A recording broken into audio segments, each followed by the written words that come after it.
Sigaw nyo! Duterte! Duterte! Duterte! Duterte! Duterte!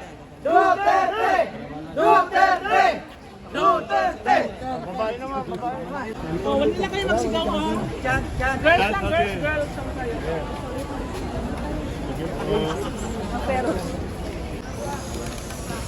Shoutout na!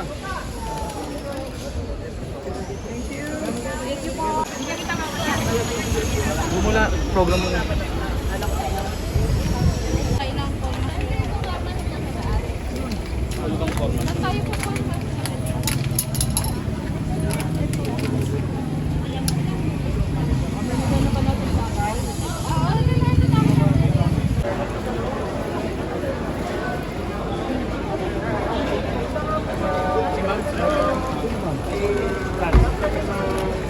Complaint affidavit dahil doon sa pangalawang threat na naman sa akin ni dating Presidente Rodrigo Duterte sa program niya ng November 16 doon sa Likan sa Masa, Laban sa Masa.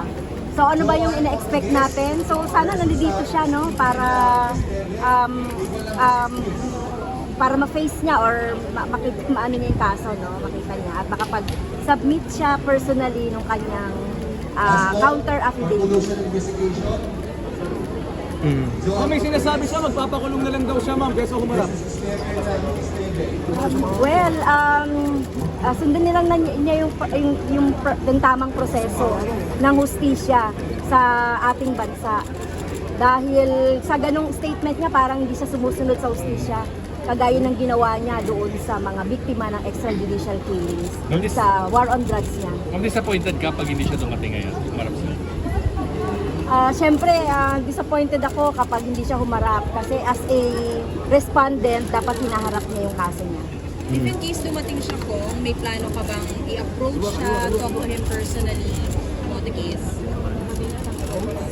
Well, about the case ay siyempre iano na natin yun sa ating sa ating prosecutor.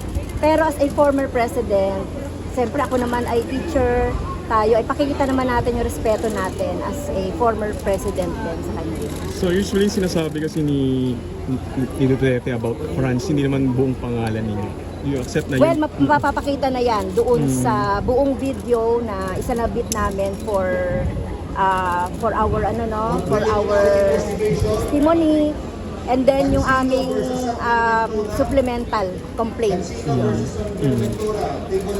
Thank you, ma'am. Sige. Thank you sa pagpunta.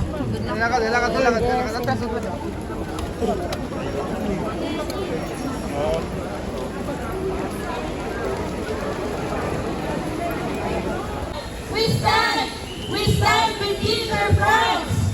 Magandang hapon po sa lahat na naaabot ng aming tinig. Nandito po kami ngayon sa harapan isinampa ni Teacher France laban kay dating Pangulong Rodrigo Duterte. At upang simulan ang ating programa ng pagsuporta, kasama natin ang tagapangulo ng ACT-NCR Union, si Teacher Ruby.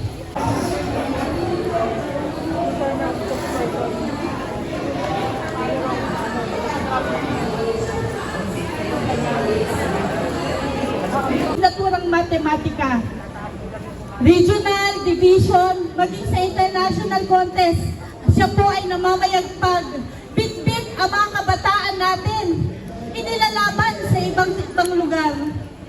Siya rin po ay naging faculty club president ng kanilang eskwelahan.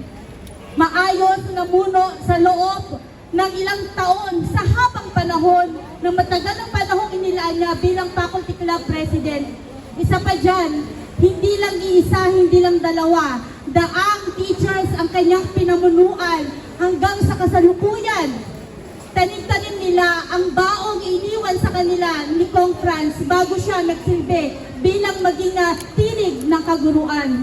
Ang mga paralan ng Lungsod Quezon, isa-isa po niyang tinayo ang kooperatiba para po sa kapanalan. Nagsilbi po siyang presidente ng Quezon City Public Schools, Public School Teachers Association sa mahabang panahon. Isa pa po salamat namin mga teachers dahil po sa kagaya niya. Bilang ina at tinig saan malaking bagay ang House Bill na ito para magpatuloy ang kanilang mga anak. Clothing allowance na dati para kaming mga kung saan na lang kami mga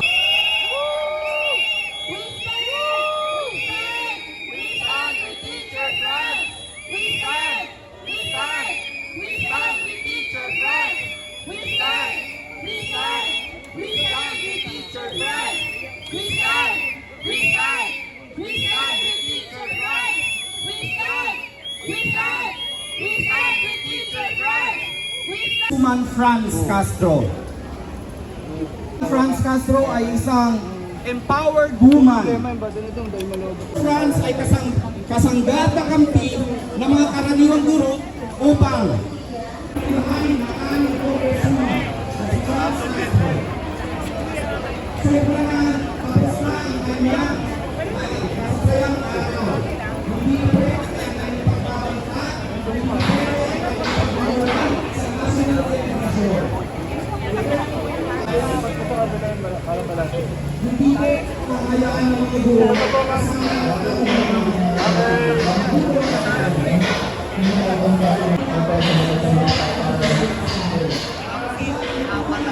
Digong! Out! Tatay Digong! Duterte! Duterte! Duterte! Duterte! Duterte! Duterte! Duterte! Duterte! Duterte! To si Duterte! Duterte! Duterte!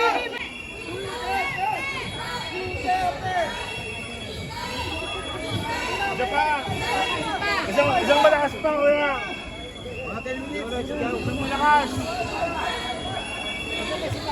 Isang malakas pa.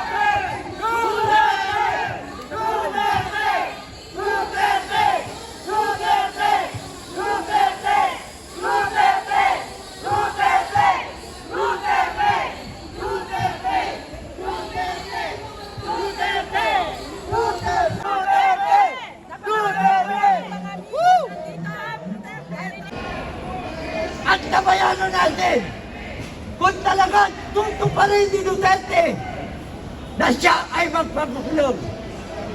Magkakaintindihan. Ako ay nakulong na 4 na taon. Martial law victim. Hinulit, itinago, tinorture, at kinulong. Thank you message. Kasama natin ang National Coordinator ng Kalikasan People's Network for the Environment, si Joy. We stand! We stand! Ready? Okay na?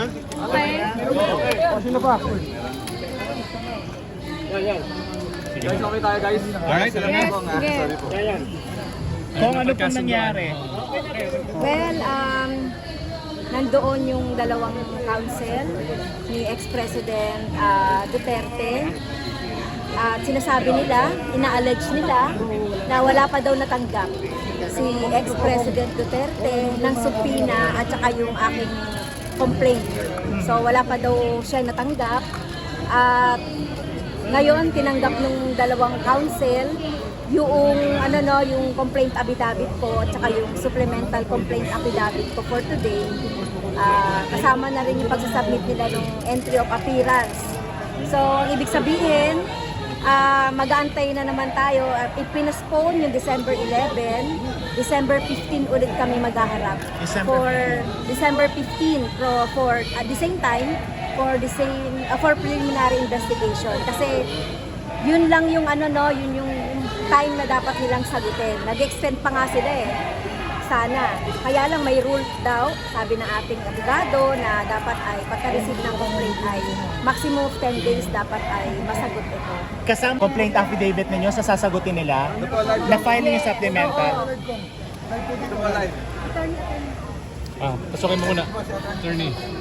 Papaliwanag ko 10 days. Bakit ito, attorney live mo?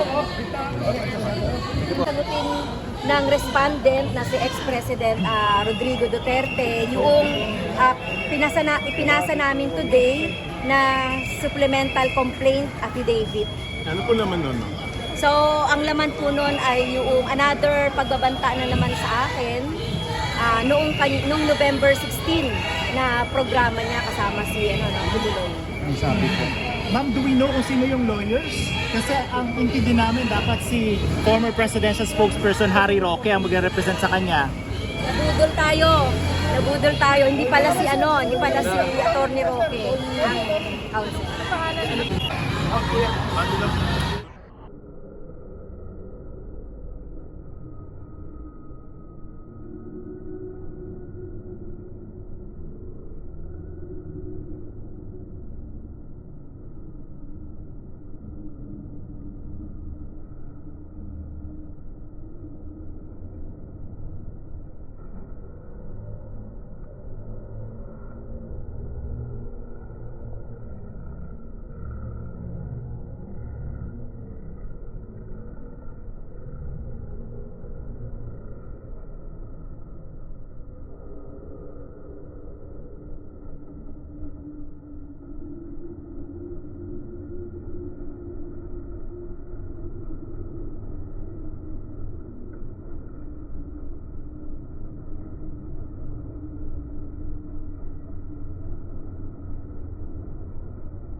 Okay, dito.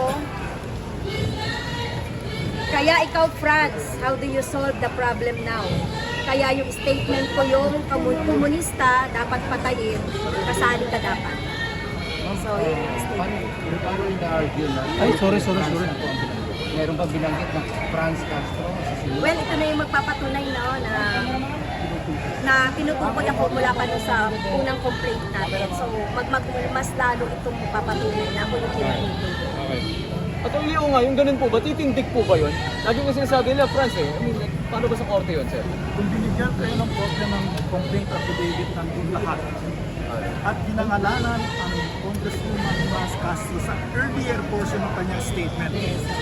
Ang tinitingnan nyo lang yung huli na France na ang sinabi. Pero earlier sa kanyang statement, the same footage of the video, sinabi niya, France Castro, komunista yan, papatayin kita.